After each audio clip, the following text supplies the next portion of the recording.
আসসালামু আলাইকুম প্রিয় স্বপ্নবাজের দল, আশা করব তোমরা ভালো আছো।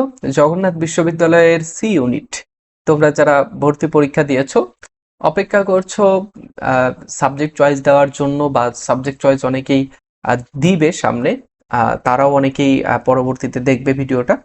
তো তোমাদের জন্য বলে রাখতে চাই যে আজকের এই ভিডিওতে আমরা আলোচনা করব জগন্নাথ বিশ্ববিদ্যালয়ের সি ইউনিটে গত বছর 24-25 শিক্ষাবর্ষে কত মেরিট পর্যন্ত গিয়েছিল, এবং এই বছর 25-26 শিক্ষাবর্ষে কত মেরিট পর্যন্ত তোমরা সাবজেক্ট পেতে পারো, এরকম একটা সম্ভাব্য আইডিয়া বা ধারণা নিয়ে তোমাদের সামনে উপস্থিত হয়েছে।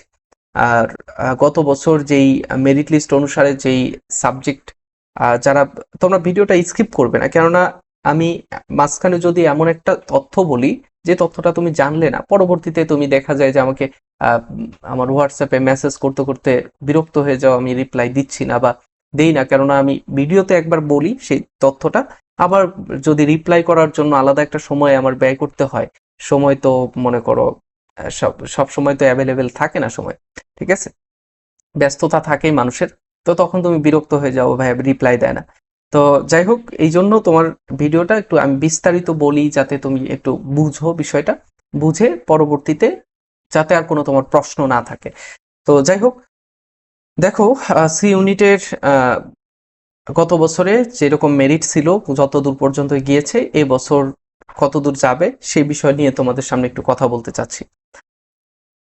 দেখো, সি ইউনিটে গত বছর যেটা ছিল, দেখো মোট আসন ছিল, আমরা যেহেতু শিফট ভিত্তিক আলাদা আলাদা ছিল, কিন্তু আমরা সেই শিফটের আসনগুলো যোগ করেছি, যোগ করে তোমাদের সাথে যতটুকু মানে আইডিয়া দেওয়া যায়।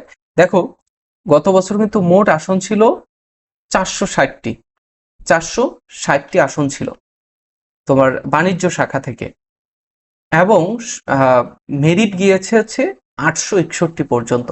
861তম শিক্ষার্থী সে জগন্নাথের সি ইউনিটে ভর্তি হওয়ার সুযোগ পেয়েছে, ঠিক আছে।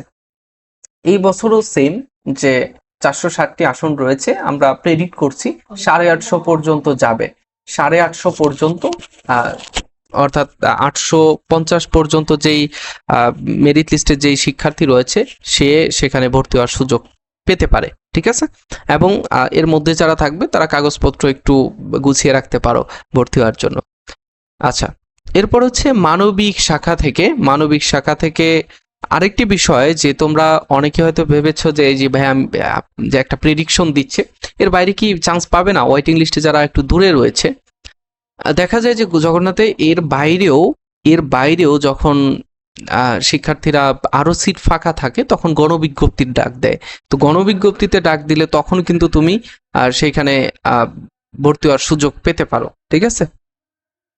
ওকে, এরপরে হচ্ছে যে মানবিক শাখা থেকে যারা এখানে ভর্তি পরীক্ষা দিয়েছে, তাদের গত বছর আসন ছিল হচ্ছে 16টি, এবং সর্বশেষ মেরিট হচ্ছে 34 ছিল। এবছরও সেম, যে এবছর 16টি আসন রয়েছে, এর বিপরীতে আমি 30 বা 35-এর মধ্যে যাদের মেরিট রয়েছে তাদেরকে আমি বলতে পারি যে তোমরা এখানে সুযোগ পাবে ভর্তি হওয়ার, ঠিক আছে। বিজ্ঞান শাখা থেকে যারা পরীক্ষা দিয়েছে, বিজ্ঞান শাখার গত বছর মোট আসন ছিল হচ্ছে 44টি, এর বিপরীতে 65 পর্যন্ত মেরিট গিয়েছে।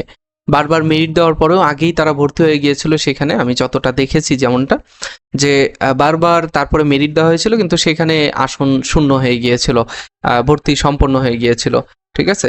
এরপরে হচ্ছে তোমার এই বছর 25-26 শিক্ষাবর্ষে 44টি আসন রয়েছে, এবং এই বছর আমরা আইডিয়া করছি যে 60-65-র মধ্যে যাদের মেরিট রয়েছে তারা এখানে ভর্তি হওয়ার সুযোগ পাবে, ঠিক আছে। তো এই হচ্ছে আমাদের সি ইউনিটের বিস্তারিত আলোচনা। তোমরা যারা এখন ভিডিওটা দেখবে, অনেকেই বি ইউনিটে ভর্তি পরীক্ষা দেবে, তোমাদের উদ্দেশ্যে বলতে চাই যে আমাদের বি ইউনিটে আমাদের ফাইনাল একটা এক্সাম ব্যাচ রয়েছে। বি ইউনিটের ভর্তি পরীক্ষা আগামী কয়েকদিনের মধ্যে অনুষ্ঠিত হবে। তোমরা যারা চাও যে বি ইউনিটে ভর্তি পরীক্ষা দিবা, সেখানে তোমরা আমাদের এই এক্সাম ব্যাচে জয়েন করতে পারো। এই এক্সাম ব্যাচের মাধ্যমে তোমাদের সর্বশেষ প্রস্তুতিটা সম্পন্ন হবে ইনশাল্লাহ। এই এক্সাম ব্যাচে আমরা 10টা টপিক ভিত্তিক এবং একটা চূড়ান্ত মডেল টেস্ট নেব ইনশাল্লাহ, ঠিক আছে। তো আহ, আজকে এ পর্যন্তই।